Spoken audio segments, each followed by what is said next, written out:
Karachi northern bypass से कायम गुलशन से टेन सिटी के सरबराह अतीक रहमान सूमरो मीडिया से ॻाल्हाईंदे चयो त असांजे टेन सिटी में 800 फैमिलियूं रहन थियूं, जंहिंमें 1900 ॿार शामिल आहिनि। हिते रहंदड़ ॿारनि जी तालीम जो वॾो मसइलो आहे, जंहिंजे हल करण जे लाइ पिणु कोशिशूं करे रहिया आहियूं।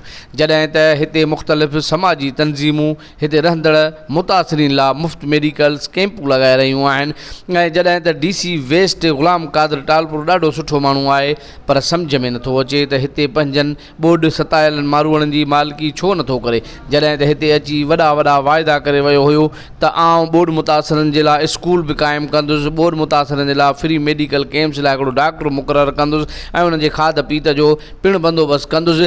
उहे वॾा वाइदा करे वियो हो, पर ग़ुलाम क़ादिर अलाए कहिड़ी मजबूरी तहत वरी अचण ई विसारे वियो।